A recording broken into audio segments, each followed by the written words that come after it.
Hello, everyone. We're doing chapter 6 now, which is a little bit shorter than chapter 5, so that's a good thing. Inverse functions is the primary thought of this entire chapter and how we can use inverse functions to come up with solutions to equations. So, this first part, 6.1, is just inverse circular functions. So, when we do an inverse trig function, that's where sorry, drawing all over the screen by mistake. That's where we end up using our notation with the little -1 power that's seen on your sine or cosine or tangent on your calculator. So remember, we've talked about inverses before. That button tells you that you're looking for the angle. So you'll either see it as sine with a little -1 power, or you might see it as arc sine of x. Arc sine is the same thing as sine inverse. And that means that you're doing sine of y equals x, and we're looking for y's in quadrants in between -90 and 90, or negative power 2 to power 2. In cosine inverse, or arc cosine, you're looking between 0 and pi, or 0 to 180. So down below, notice in this little chart right here, that we'll take three trig functions, sine, cosecant, and tangent. Their inverses will live in quadrant 1 if they're positive, and quadrant 4 if they're negative. Quadrants 1 and 2 will be used for the other three, secant, cosine, and cotangent. We never, ever, ever look in quadrant 3. Never, never, never, never, ever look in quadrant 3 to do an inverse. And if you are in quadrant 4 for sine, cosecant, or tangent, you will need to either subtract 360 or 2 pi if you're looking at the unit circle. And I'll show you what that means. So find the exact value of each of these inverses. Find them both in radians and in degrees. So on mine, I put a little unit circle over here on the side. This is the same unit circle that we looked at back in chapter 3. And so it asks us to find sine inverse of 0. So sine inverse of 0. What this actually means is where on the unit circle, sine is your y value, where is your y value 0 on the unit circle? Where is that located at? And you have two spots. You have it right here and here. But we don't look between on the left-hand side for sine inverse. Sine inverse is only looking in either quadrant 1 or 4. So sine inverse will be anywhere on the right-hand side of the unit circle. And so for that, we're only going to use this location on the right-hand side. And so our answers are actually these two right here, 0 degrees or 0 radians. That would be my answers. If you're looking for where is cosine inverse -1, remember, cosine is your x value. Where is your x value -1? There's only one spot on the unit circle anywhere where your x value is -1. It is right here on the left side of the unit circle. So your answers for this are pi and 180. And that's okay because cosine could look in quadrants 1 or 2, including the axis that touches it. Or sine inverse is root 3 over 2. Remember, sine is your y value. You're looking for where is your y value, root 3 over 2. And remember, sine is only looking on the right-hand side of the unit circle, either quadrants 4 or 1. Your y value is root 3 over 2 on the right side of the unit circle in one spot. Right there. Now, you notice on the left-hand side, it is also true at 2 pi over 3 or 120 degrees, but we don't look over there. Sine stays in either quadrant 1 or 4. And so for quadrant 1 or quadrant 4, your answers are these right here. It's either pi over 3 or 60 degrees.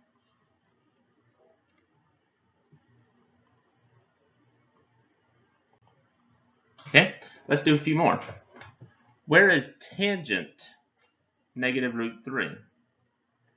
Now, arctan or tan inverse doesn't really matter. It's the same thing.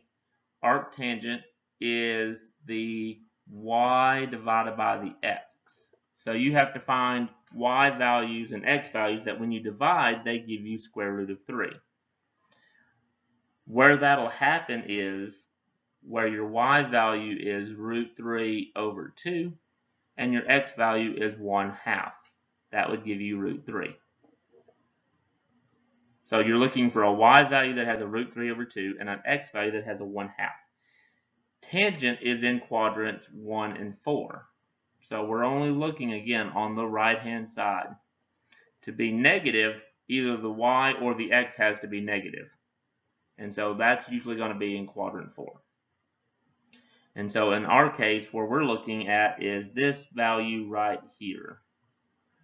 Your y value is negative root 3 over 2. Your x value is 1/2.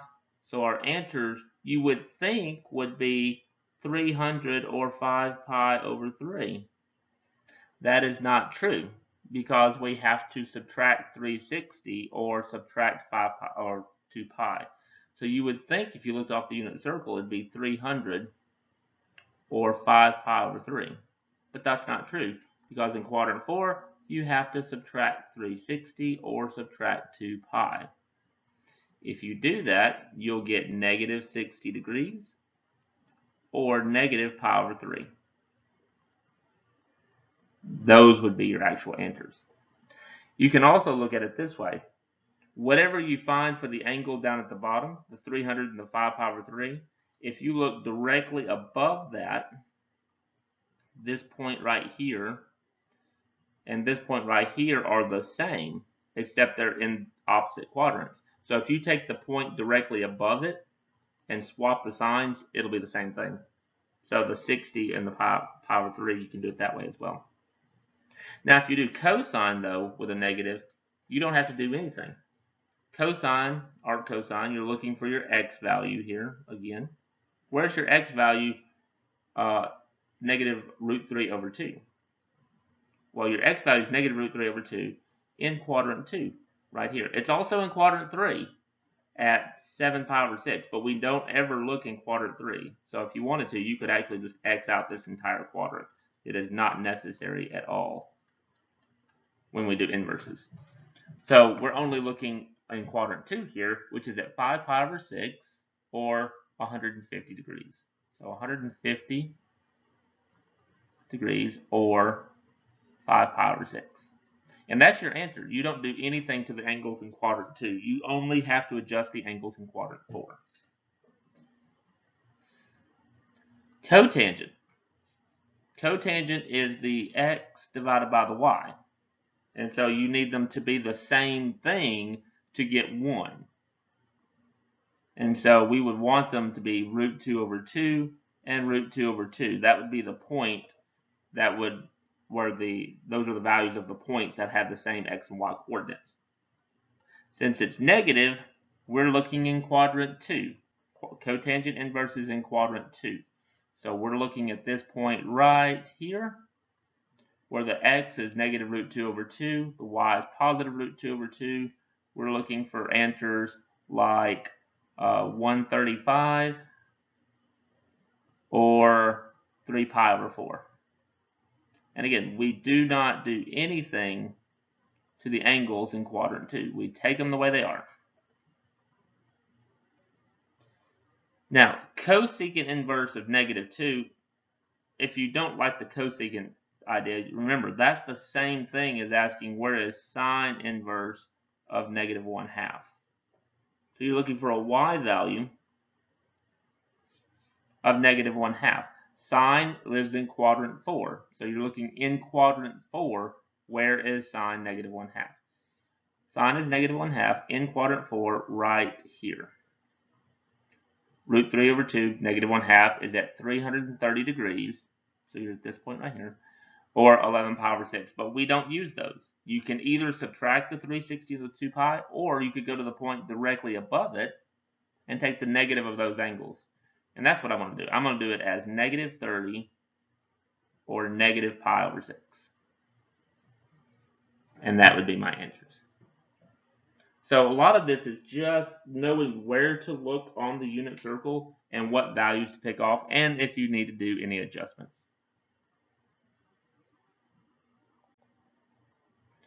Now, we're going to do some with the calculators as well. We did some calculator stuff a little bit in the previous chapter. This is the same sort of thing. Use a calculator to give each value in degrees. So here on your calculator, make sure you have your degree mode set. So it'll either say DEG or just a capital D on the top of your calculator, as opposed to the radians that we have been in up until basically this point. I don't have a cosecant button on my calculator, so what I can do is I can flip this over and change this to be theta being sine inverse of 1 over 1.9422833. And we actually talked about why you flip over the fraction and not the sine or the cosecant part in a previous video. So you can go back and look at it if you want to. So I would do second sine, open parenthesis, and type in 1 divided by 1.9422833, close parenthesis off, and I get in degrees, this is about 30 point, I don't know how many decimals we should go.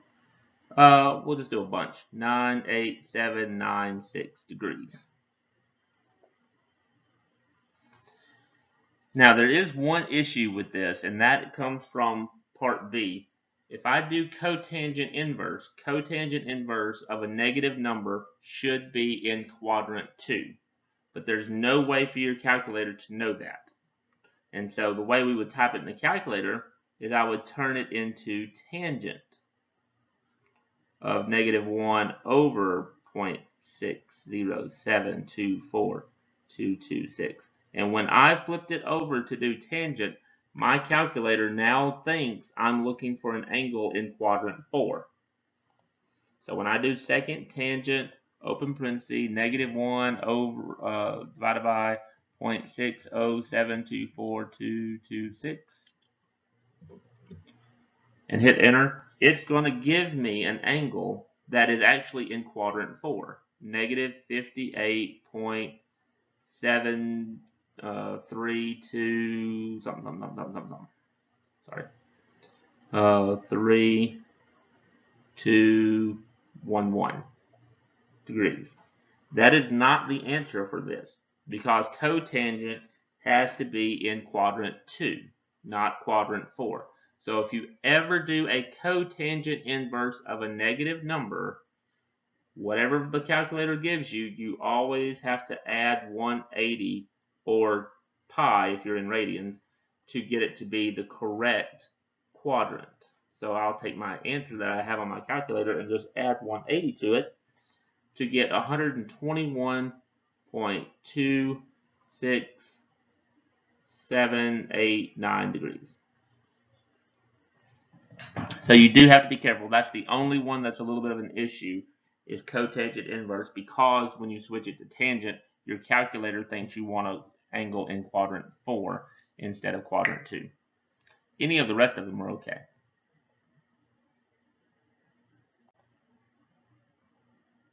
So let's do the same sorts of problems, except now we're going to do it in radians. So now we'll switch our calculator back over from degree mode to radian mode. And I'll show you that same sort of problem here again. Cotangent inverse of a negative number. So just like on the last one, if I switch it to tangent inverse of negative 1 over 0.9217028, my calculator now thinks I'm looking for an angle in quadrant 4 instead of quadrant 2. So we'll have to adjust it.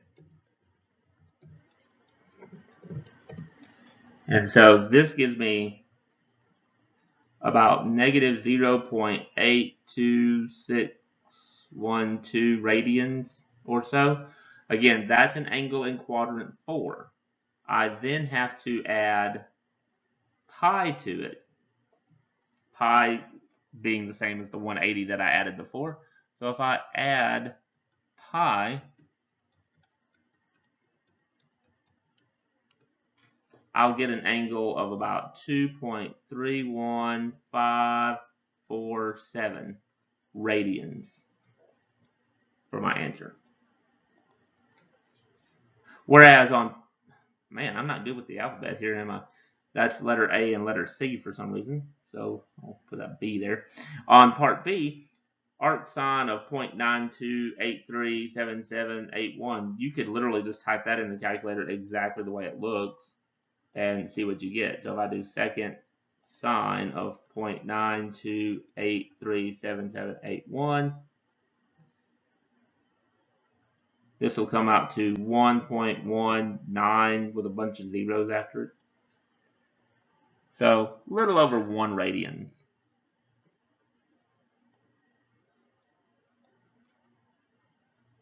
And that's a lot easier than the cotangent ones. So hopefully that makes sense. Okay, instead of using a calculator here now, what we're going to do is draw a picture. So give the exact value without using a calculator, and what we're going to do is draw a triangle.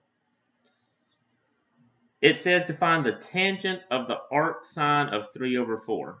So when we do this, this part in here tells you the how, and this part out here tells you the what.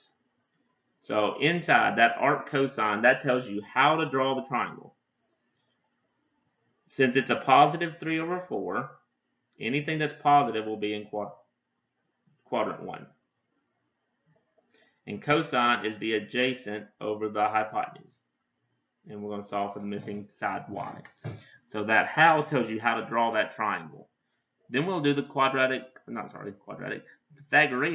identity, or the Pythagorean theorem, and do 3 squared plus y squared equals 4 squared. This is 9 plus y squared equals 16. Subtract the 9 and you'll get 7. So y is the square root of 7, which doesn't come out terribly nice, but that's okay. Then the tangent tells you what you're looking for.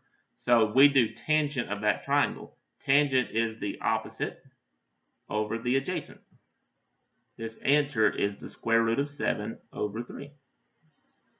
And that's how they're done. So for kicks and giggles, let's do another one. The tangent inverse will tell you the how to draw the triangle. The cosine tells you what you're looking for. Since it's -2, tangent is negative in quadrant 4, so we would draw a triangle in quadrant 4. Tangent is the opposite over the adjacent. So -2 divided by 1 would give you -2. And you have to solve for the missing side, r. So we would have 1 squared plus -2 squared equals r squared. And I keep thinking we do the same triangles all the time, because 1 plus 4 is 5. R is always positive, so we'll have r is the square root of 5. Then we do cosine. Cosine is what we're looking for. Cosine is the adjacent over the hypotenuse. So this is 1 divided by the square root of 5, or if you rationalize it, root 5/5. Now there is a really nice one that pops up every now and then, and that's this one part on part C, the secant of the secant inverse of 2. You could draw a triangle if you wanted to of that, but we kind of talked about this before. These two functions are inverses of each other, so they technically would cancel each other off. So your answer is just the 2 that you would have started with after they canceled each other off. If you drew a triangle, you would do a lot of work to figure out that you get the same thing that they're asking you to find, the 2.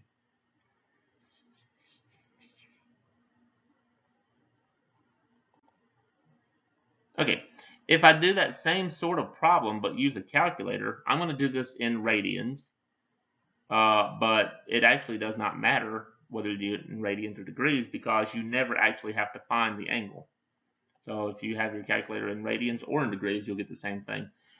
I type it in basically the way it looks. I type in cosine, and then I hit second tangent, and then type in the 0.5 and hit enter.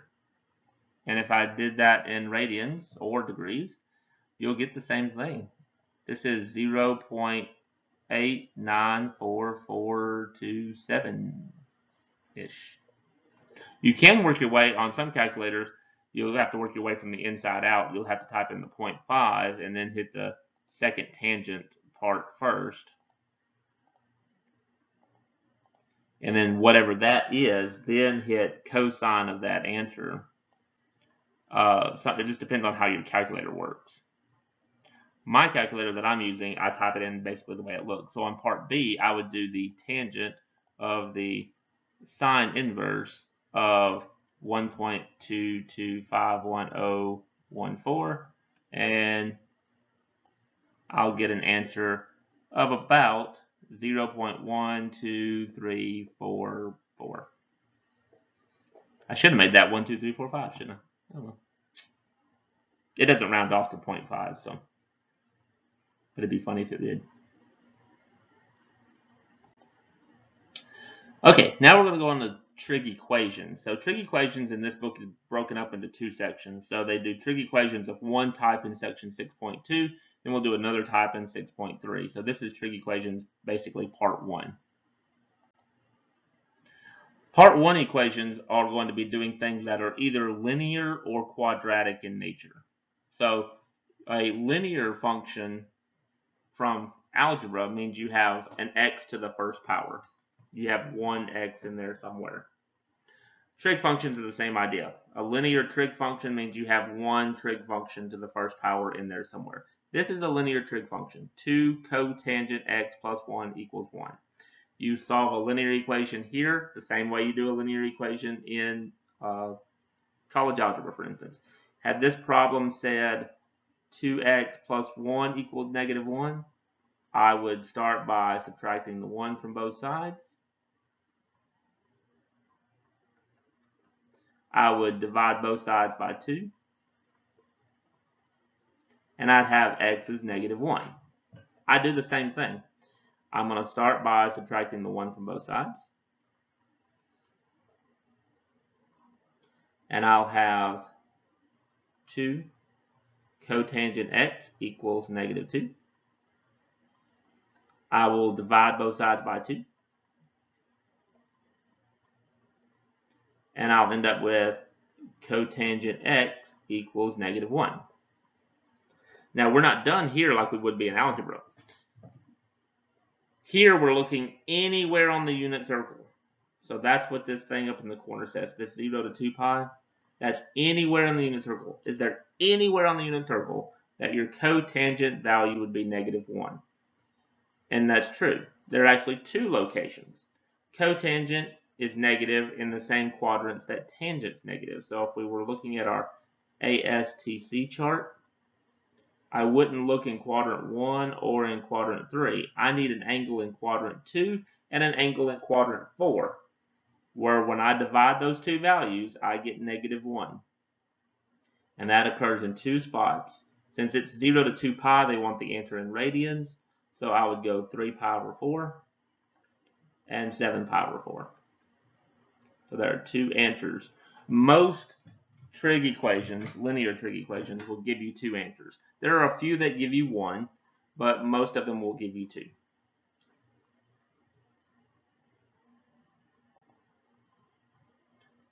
This is a quadratic trig equation. Quadratic because you see there's a squared on there. It's not necessarily that there's a squared on the tangent that makes it quadratic, but it is that there are multiple trig functions in the problem. It's really tangent times tangent, so there are two tangents here. But we could have a situation where we had a sine times something else that made two different trig functions. That may also be quadratic. But here, this would solve just like if it was, what if it said x squared plus 3 equals 0? Well, just like before, I'd subtract the 3 from both sides. and say x squared equals negative 3. I would try to take the square root on both sides, but you can't do the square root of a negative number. You can't do the square root of negative 3. So there's no real solution to this. That's a possibility in trig as well. If I go through the same process over here and subtract the 3 from both sides, I'll end up with tangent squared being negative 3. And if I take the square root on both sides, again, I still can't take the square root of negative 3. This has no real solutions. Or you might also see it as the empty set. So that's kind of a math notation of no real solutions. You end up with nothing there. That's the empty set.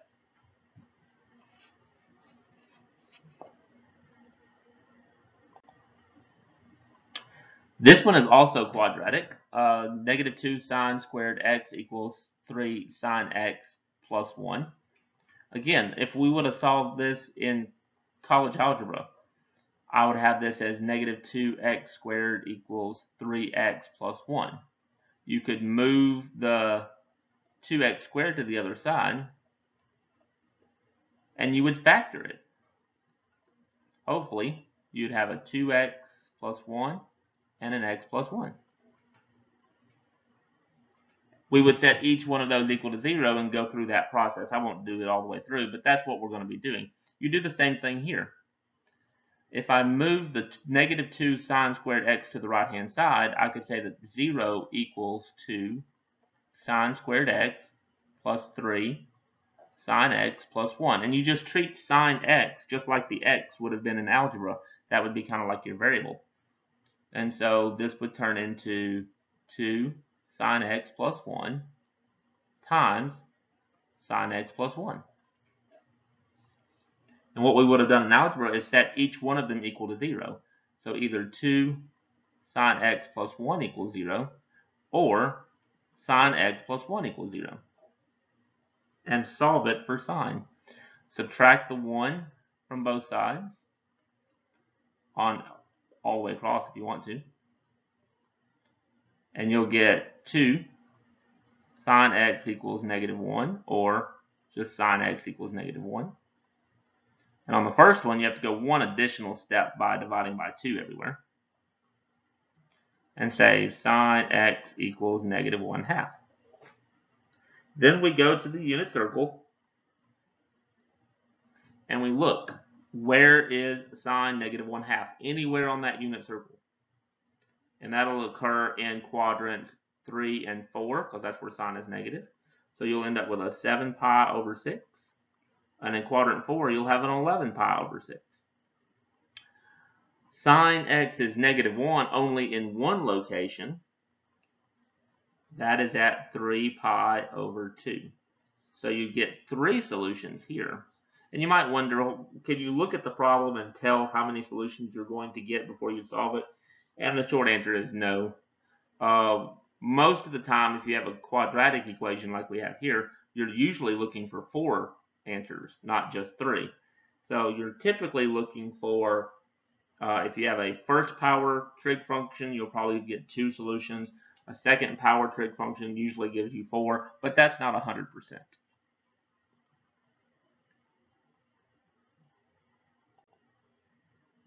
So now let's do it in degrees. Solve each equation with the solutions over the interval between 0 to 360 degrees. This kind of looks like a linear function because you have sine to the first power and you have cosecant to the first power. But this is actually a quadratic because you have multiple trig functions of different types in the same problem. That's going to give you a quadratic equation. What we'll want to do is rearrange this to make it all be the same type of trig function. Change it either all to cosecant or all to sine. And it would be a lot easier to change it all to sine. And so what I'm going to do is I'm going to change that cosecant to be 1 over sine.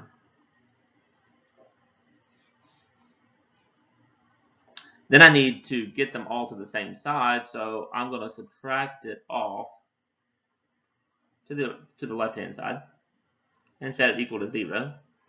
And then to get rid of the fraction, what I want to do is multiply the entire problem by sine theta. And that's where you'll really see it look more like a quadratic equation. Once you multiply everything by sine, you'll get 2 sine squared theta minus sine theta minus 1. And then it looks very much more like a quadratic equation you would have done back in an algebra course. And ideally, these things factor. Now you might wonder, well, do they all factor? And the answer is no. You could have ones that don't factor and you have to do the quadratic formula. Those are bad, by the way. So if you do factor it, you'll end up with something that kind of looks like this.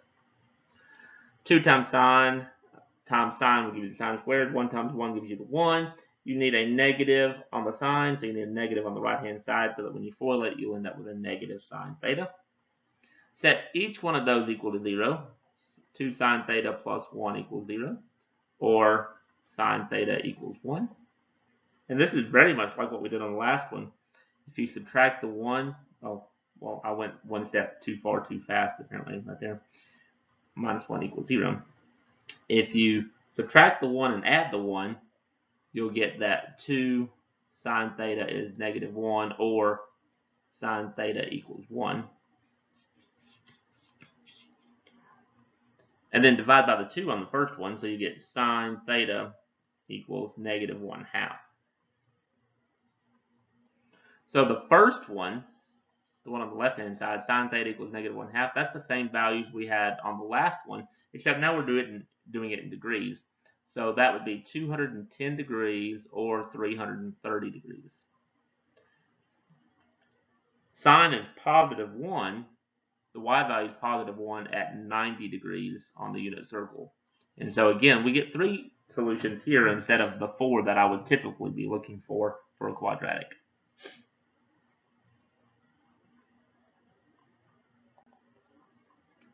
Okay, cosecant squared theta minus 2 cotangent theta equals 0. Again, this is also quadratic of nature.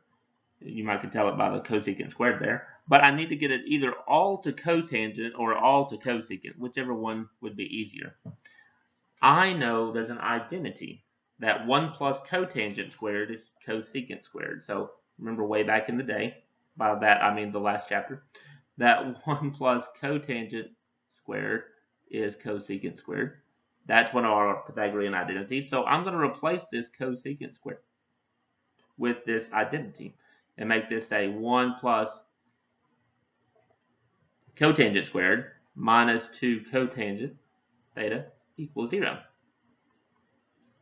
And it makes some people sad if they're not in descending order. And if you're one of those people, that's okay. I'm one of those people too. It just kind of looks funny if they're not in descending order. So I'm going to rewrite it in descending order. And hopefully, again, this factors. This would be cotangent theta minus 1 and cotangent theta minus 1. 1 times 1 is 1. 1 plus 1 gives you the 2 in the middle. And cotangent and cotangent give you cotangent squared. So actually, we get the same thing twice. This is a perfect square trinomial. So we only have to do it once.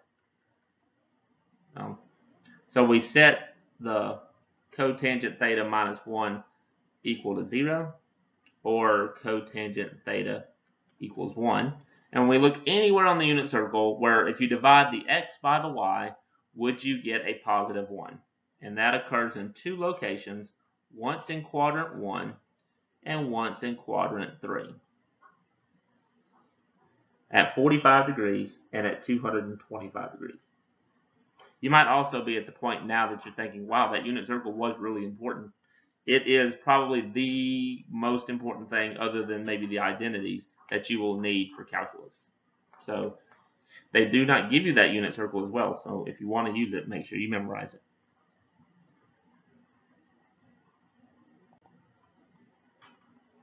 Okay, this one's a little bit different. You might notice there's a squared term for tangent on 2 different parts.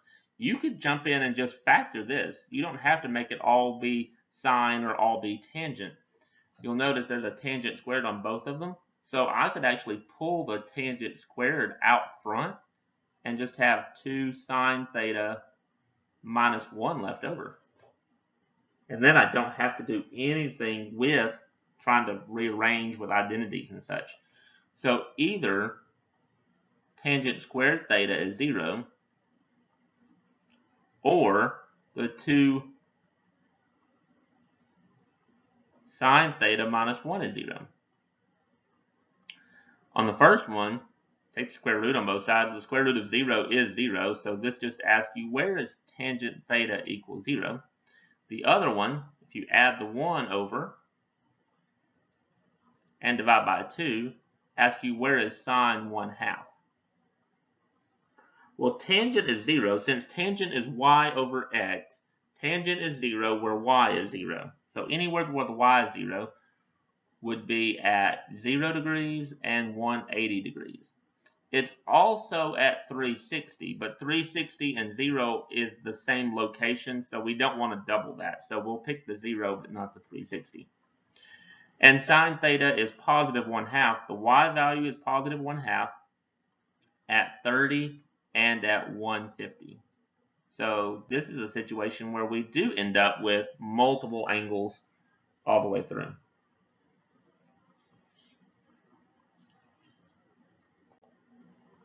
Okay, let's talk about the second type of trig equation. That would be whether we use a half angle or a double angle instead of just a theta in there. So solve each equation for the exact solutions in radians between 0 and 2 pi. So this actually is a triple angle, sine 3x equals 1. The way you want to do these problems is the 3 right here tells you how many times to go around the unit circle. So we're going to go 3 times around the circle.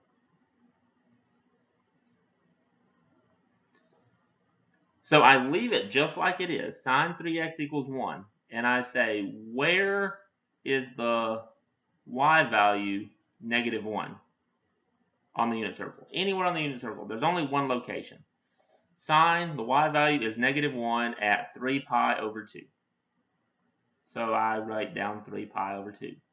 But that's not theta or x. That is actually 3x. This is my first time around the unit circle. Anything you find off the unit circle, that's your first time. Then we got to go 2 more times around the circle. So we take the solution we just found and we add 2 pi to it. That'll get me an additional rotation around the circle. So I'll get 3 pi over 2 plus 4 pi over 2 to get a common denominator. So I get 3 and 4 make 7. 7 pi over 2. This is my second time around the circle. Then I take that solution I just found and I add another 2 pi to it. So I'll take the 7 pi over 2 and add an additional 2 pi. So I'll get 7 pi over 2 plus an additional 4 pi over 2. That gives me 11 pi over 2. This is my third rotation around the circle. So I go around it 3 times for the 3x. Now, I'm only looking for solutions between 0 and 2 pi. The second and third rotation around would be beyond 2 pi. But all of these solutions are 3x. I don't want the solution for 3x. I want the solution for x. And so what I do is I go back, and since it's a 3x, I divide every one of them by 3. If it was a 2x, I divide by 2. So every one of these rotations gets divided by the number of times you went around the circle.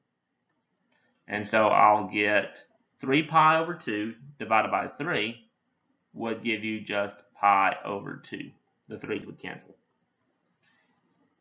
7 pi over 2 divided by 3 would be 7 pi over 6. You multiply the 2 times 3 to make 6. And that's what you do on the first one. 3 pi over 2 divided by 3 would be 3 pi over 6, which would be pi over 2 if you simplify it. And the last one would be 11 pi over 6. all three of those solutions are less than 2 pi, because 2 pi would be 12 pi over 6.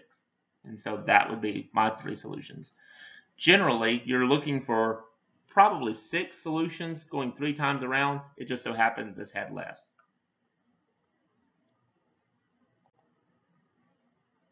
Okay, let's do another one that we go 3 times around.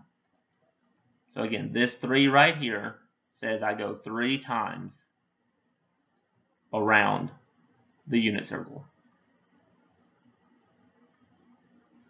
3 times around.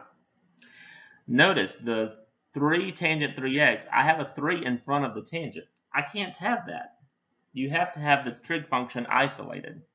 And so I will isolate it by dividing by the 3. But now I need to go 3 times around the circle. So you're looking for, where is tangent root 3 over 3? In this case, you're looking for the y over the x to divide to give you root 3 over 3. Or if you didn't have it rationalized, it would be 1 over root 3, whichever one. That occurs in 2 spots on the unit circle. Tangent is positive in quadrant 1 and in quadrant 3. So in quadrant 1, we'll get a solution of, let's see, let me think real quick. Dividing that over that looks like 30 degrees, or pi over 6. So we'll get a pi over 6. But we'll also get a 7 pi over 6 from quadrant 3. That is your first time around the circle. So we get 2 solutions. So we'll have 2 solutions for the second time and the third time. So we'll add 2 pi to each one of those solutions. So I'll have pi over 6 plus 2 pi and 7 pi over 6 plus 2 pi. So 2 pi would be 12 pi over 6.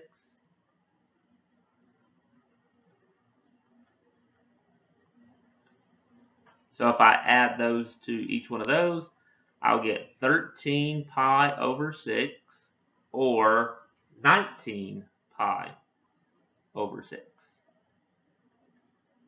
This is my second rotation around the circle. And so then I'll take the third rotation to add 13 pi over 6 plus 12 pi over 6. I'll go ahead and use the common denominator version. And then the 19 pi over 6 plus the 12 pi over 6. And so I'll get 13 and 12 make 25 pi over 6. Or 12 and 19 give me 31 pi over 6. This is my third rotation. And so to get the correct answers, because it's a 3x, I have to go back and I divide everything by 3. Everything by 3 for the 3 rotations you went around. Everything by 3. And then I write down my solutions. Pi over 6 divided by 3. 6 times 3 makes 18. So first one, pi over 18. 7 pi over 6 divided by 3 would give me 7 pi over 18. Then I'd have 13 pi over 18. You'll notice they'll all end up with 18s on the bottom. You'll get a 19 pi over 18. A 25 pi over 18. And a 31 pi all over 18. Again, all of these are less than 2 pi, because 18 doubled would be 36. So as long as you're less than 36 pi over 18, you're in the range. And so we are.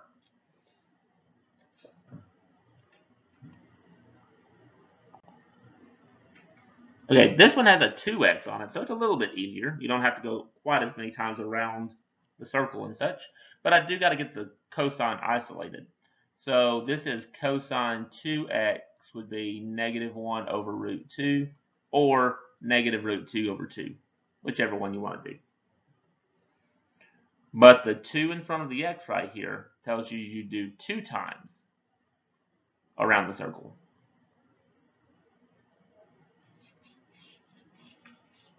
So you look anywhere on the unit circle, where is cosine negative root 2 over 2? Where's the x value, negative root 2 over 2 on the unit circle? And that occurs in 2 spots. That is in quadrant 2 at 3 pi over 4, and in quadrant 3 at 5 pi over 4. This is your first time around the circle. We only have to go 2 times here, which is a lot better. And so 2x, the second time around, I'll add 2 pi to each answer.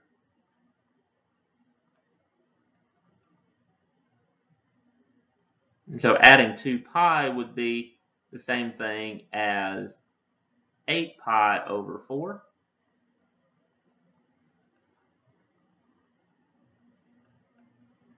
And so I'll end up with 11 pi over 4. And 8 and 5 make 13, so 13 pi over 4. This is my second time around the circle.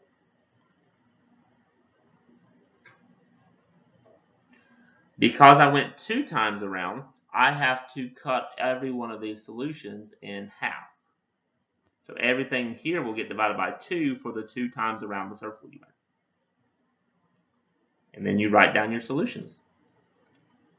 I have 3 pi over 4 over 2. 4 times 2 gives me 8, so I have 3 pi over 8. And then I'll have 5 pi over 8. And then I'll have 11 pi over 8. And then I'll have 13 pi over 8. And that's it. That's my 4 solutions. Again, less than 2 pi because 8 doubled is 16. So as long as you're below 16 pi over 8, you're in the right range.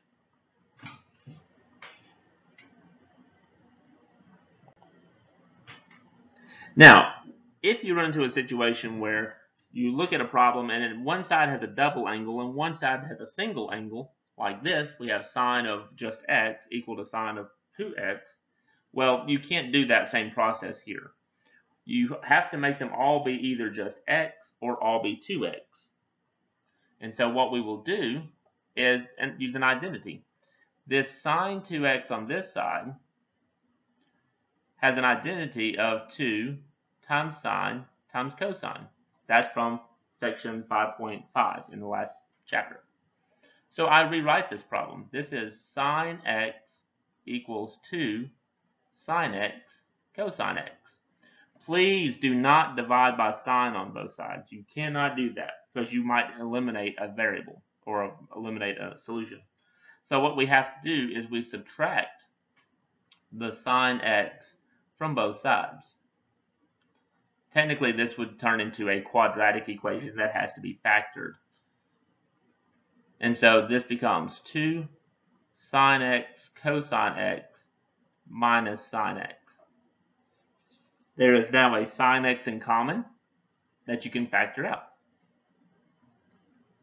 So if you factor out the sine x, you'll have a 2 cosine x minus 1. So it's very much like the ones we did in the previous section in 6.2. So either sine x is 0 or 2 cosine x minus 1 is 0. If you add the 1, you get 2 cosine x is 1. Divide by the 2. Cosine x is 1/2. So you're looking anywhere on the unit circle. Where is sine 0 at? Well, sine is 0 at 0 and at pi. It's also at 2 pi, but again, we don't use it because it's on the same location as 0. And then anywhere on the unit circle, where is cosine positive 1/2? That occurs at pi over 3 in quadrant 1 and 5 pi over 3 in quadrant 4. And so we get 4 solutions here.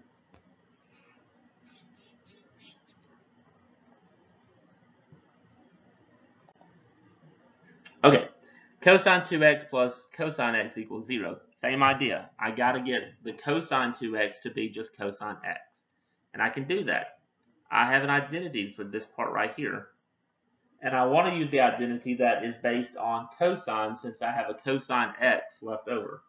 So I'm going to change this to the identity that 2 cosine squared x minus 1 is the same thing as cosine 2x.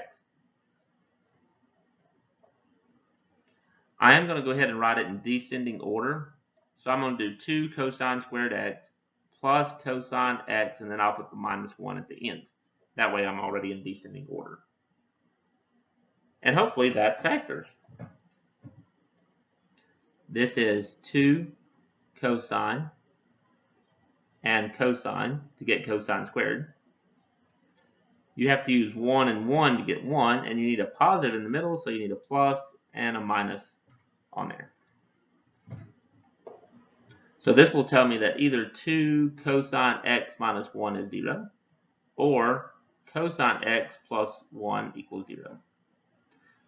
The one on the left is actually the same one we just did. If you add the 1 to both sides and divide by the 2, you get cosine x equals 1/2. On the other one, if you subtract the 1 from both sides, you get a negative 1. So where on the unit circle is cosine 1/2? Same thing we just did. That's pi over 3 and 5 pi over 3 in quadrants 1 and 4. Cosine is negative 1 only in one spot. That's at pi. That's the only spot on the entire unit circle where your x value is negative 1. So this one only has 3 solutions. And like I said, there's no real good way to tell whether you'll get 4 solutions or 3 solutions without actually working it out.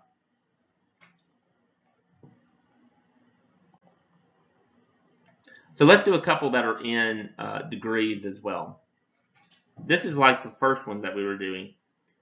Square root of 2 sine 3 theta minus 1 equals 0. I want to get that sine 3 theta isolated. So I would add the 1 to the right hand side and get root 2 sine 3 theta equals 1, and then divide by the square root of 2.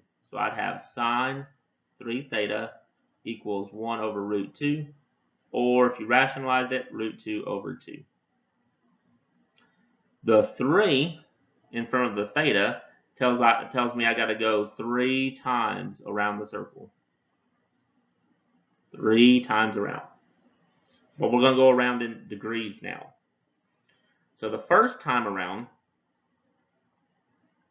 where on the unit circle, anywhere on the unit circle, is sine, the y value, root 2 over 2. And sine is root 2 over 2 at 45 degrees in quadrant 1, and then also in quadrant 2 at 135 degrees. So this is the first time around. Now, instead of doing a lot of common denominators and such with fractions, when we go around again, we'll be adding 360 to it. So the second time around, I will do 45 plus 360 and 135 plus 360. So 45 plus 360 is 405. So I'll get 405 degrees, or if you do 135 plus 360, I'll get 495 degrees. This is the second time around. The third time around, I'll put it down here on the lower left. I'll take the 405. The 405, that's funny. It's like a freeway. The 405 and add 360 to it. And then I'll also take the 495 and add 360 to it. So the 405 plus 360 will give you 765. And the 495 plus 360 will give you 855. This is your third time around. But just like before, every how many times you go around, you have to take the number of times you went around and divide that into each solution. So we're going to divide everything by 3 here, all the way across. Each one of these solutions, for the 3 times around you went, has to be divided by 3, 3, 3, 3. And when we get done, we should end up with values that are less than 360. So my answers would be 15, 45 divided by 3. 135 divided by 3 is 45. 405 divided by 3 is 135. 495 divided by 3 is 165. 765 divided by 3 is 255. So 255. And then the last one should be 285. And there's all of my answers, all 6 of them, after you divide all of those numbers by 3. And again, notice they're all between 0 and 360, which is good.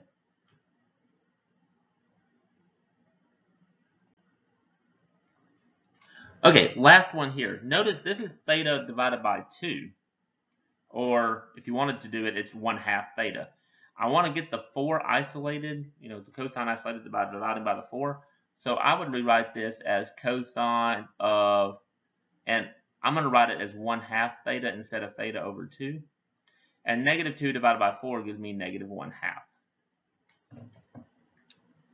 And I write it as 1/2 theta because this 1/2 is like the 2 or the 3 that we've been talking about.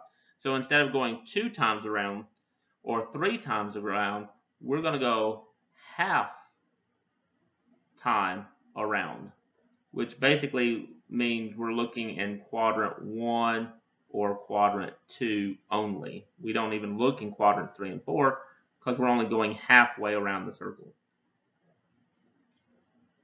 So we're looking for where is cosine negative 1/2, but now we're only looking in quadrant 1 and 2 because we don't have to go all the way around the circle.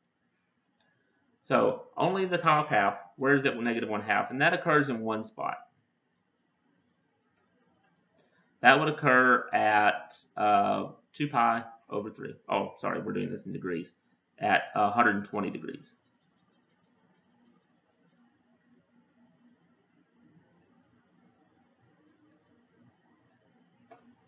And that's all you have to do. That's halfway around. So then to get the theta by itself, you would divide by 1/2 or multiply by 2. And we would say that our angle, theta, is 240 degrees. And so this one only has one solution because we only had to go halfway around the circle. And so hopefully that makes sense. That's all of chapter 6, much shorter than chapter 5. And so we only have one more chapter to go. And I'm going to break up chapter 7 into a few different videos. So if you have any questions, just let me know.